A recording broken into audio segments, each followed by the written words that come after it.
pessoal, bom dia, tudo bem com vocês? Espero que sim, né? Estamos aqui hoje então para mais uma aula de física. Esse conteúdo aqui vocês já acompanharam ele pelas aulas do SPI com você, né? Mas vocês ainda não tiveram a explicação dele feita comigo, né? Nós não tínhamos visto essa parte da apostila ainda quando houve a paralisação das aulas, então a gente está dando continuidade no nosso conteúdo a partir daqui. Tá bom? Estamos todos sentindo muita falta de vocês, estamos aqui na escola filmando nossas aulas, mas a escola não é a mesma sem vocês, né? Vocês estão fazendo muita falta e espero que logo tudo isso passe e a gente possa se encontrar de novo, tá? Por enquanto a gente vai fazendo essa modalidade de aula à distância, né? Mas assim, mesmo estando à distância, a gente mantém contato sempre, então contem comigo para o que precisarem. Se tiverem dúvidas, me mandem mensagem, né, na hora da realização dos exercícios ou na explicação do conteúdo mesmo, tudo que vocês precisarem pode contar comigo, tá bom? Então a gente vai para a nossa aula de calorimetria, que é a segunda unidade da nossa apostila, que é o estudo do calor, né? O nome já diz calorimetria.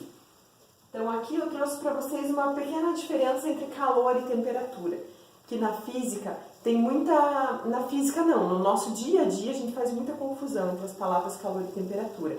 Às vezes a gente usa elas como sinônimos, mas elas não são, né? Então, o que é calor e temperatura? Qual a diferença entre eles?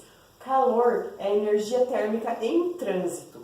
Quando eu tenho dois corpos com temperaturas diferentes, um mais quente e outro mais frio, há a tendência do mais quente transferir energia para o mais frio. E essa transferência, essa passagem de energia térmica de um para o outro, que a gente pode chamar de calor.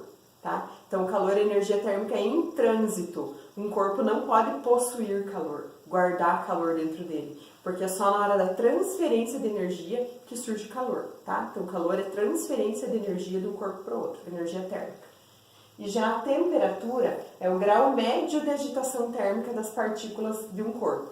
Então, quanto maior é a temperatura do corpo, mais as partículas que compõem ele vão vibrar. E daí esse grau de agitação média das partículas está relacionado com a temperatura.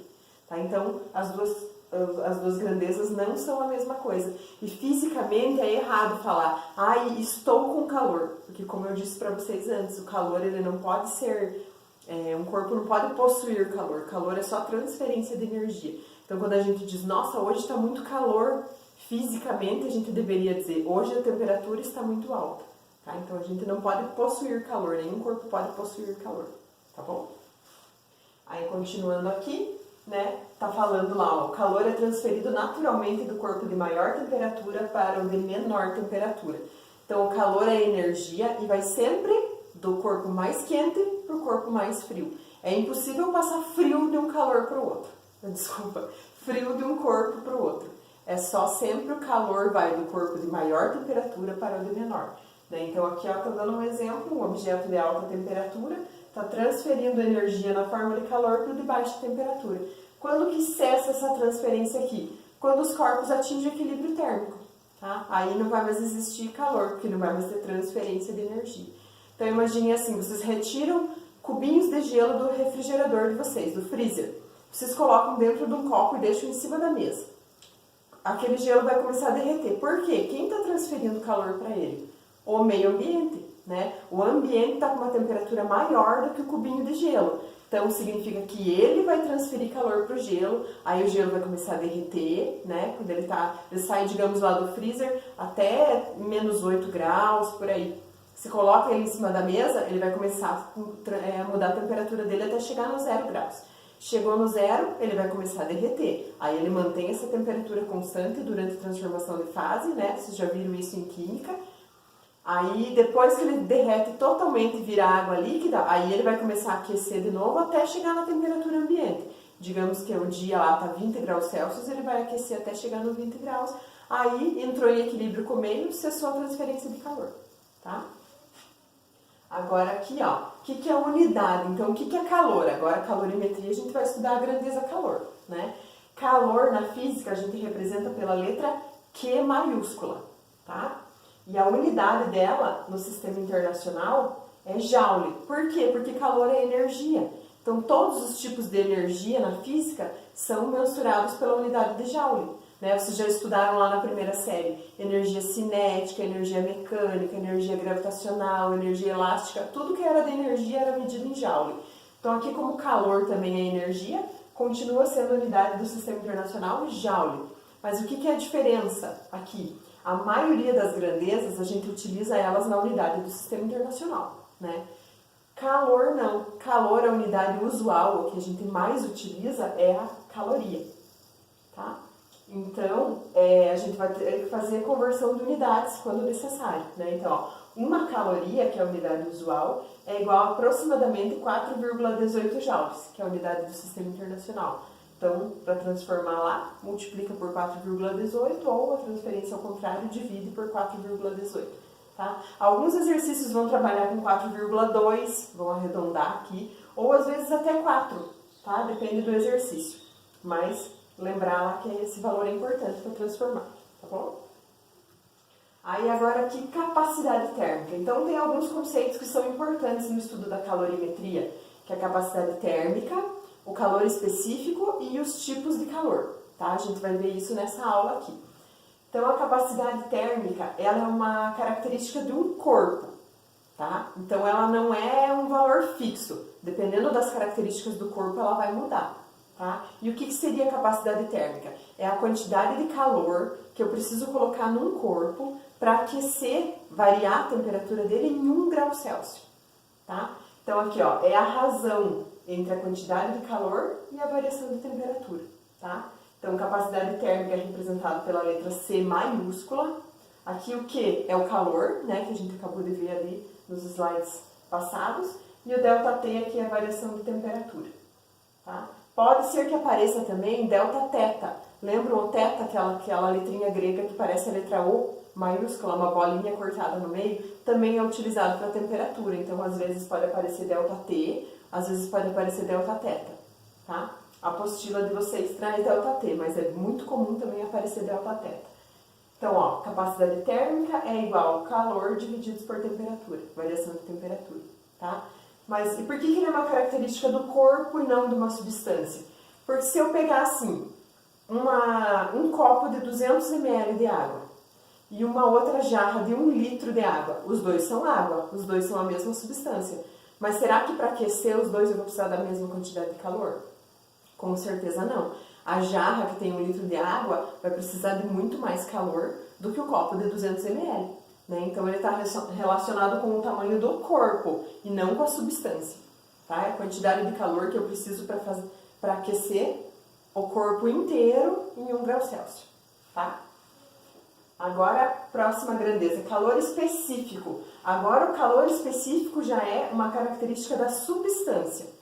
Por quê? Porque eu analiso sempre 1 grama de substância só para retirar o valor do calor específico. Tá? Então, o mesmo exemplo que eu acabei de dar para a capacidade térmica. Se eu pegasse 200 ml de água num copo e uma jarra de 1 litro de água, qual que é a capacidade térmica deles? Qual tem capacidade térmica maior ou menor? A capacidade térmica maior é a de 1 litro, porque precisa de mais calor para aquecer. Mas agora o calor específico, qual que é maior? É o mesmo, porque os dois são a mesma substância. Tá? Seria assim, eu vou retirar 1 grama de água do copo, 1 grama de água da jarra. E vou analisar. Como é 1 grama de cada um, os dois vão precisar da mesma quantidade de calor para aquecer. Tá? Então, ó, capacidade térmica tem a ver com o tamanho do corpo, o corpo em si. Então, pode mudar de um para o outro. Calor específico tem a ver com a substância. Então, objetos feitos com a mesma substância vão ter sempre o mesmo calor específico. Tá? Então, seria assim, quanto de calor que eu preciso colocar em 1 grama de substância para ela aquecer em 1 grau Celsius. Tá? Aí aqui vocês têm uma tabelinha, né, de alguns valores de calor específico. Então, o calor específico da água, 1 caloria por grama grau Celsius. O que significa isso? Se eu pego 1 grama de água, eu preciso de 1 caloria para fazer ela esquentar 1 grau Celsius. Tá? Já ó, o álcool, 0,6, esquenta mais fácil que a água, precisa de menos calor, né? O gelo, 0,5, menor ainda. Alumínio, 0,2. Ferro, 0,1. Por que será que é mais fácil de aquecer esses aqui do que a água? Porque eles são metálicos, né? Os metálicos são mais condutores de calor, por isso eles vão aquecer mais fácil. Precisam de menos calor para variar a temperatura, tá? E desses valores aqui, gente, é muito importante, vocês têm que saber de cor água, tá?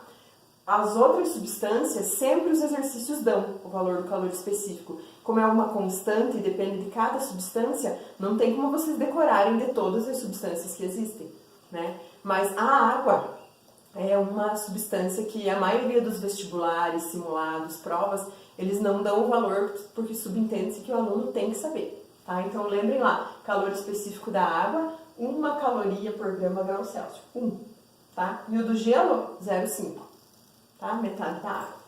Aí aqui então tem uma formulazinha que relaciona, ó, calor específico com capacidade térmica, tá? Então a capacidade térmica é igual a massa vezes o calor específico.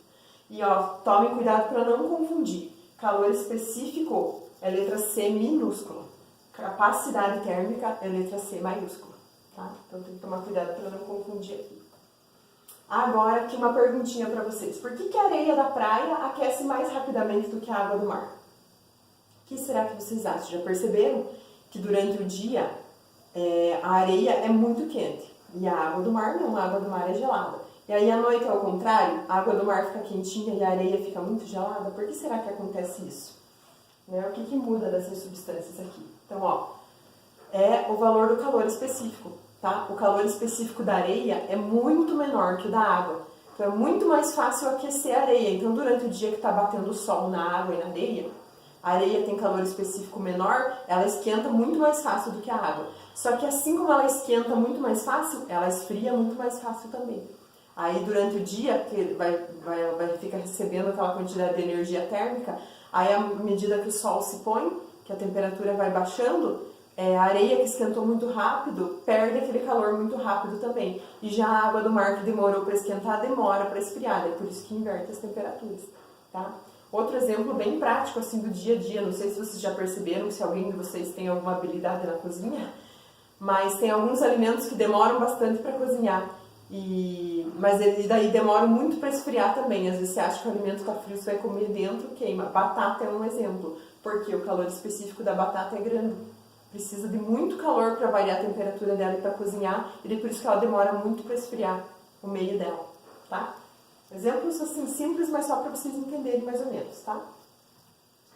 Agora aqui vamos falar sobre os dois tipos de calor, tá? A aula passada que eu mandei para vocês, que não era o meu vídeo, né? Eu mandei um outro vídeo de um outro professor falando sobre calor, já falava sobre isso aqui. Então existem dois tipos de calor, calor sensível e calor latente, tá? O que será que é a diferença entre esses dois calores? Então aqui eu coloquei para vocês, ó, calor sensível é aquele calor que quando o corpo recebe ele vai sofrer variação de temperatura.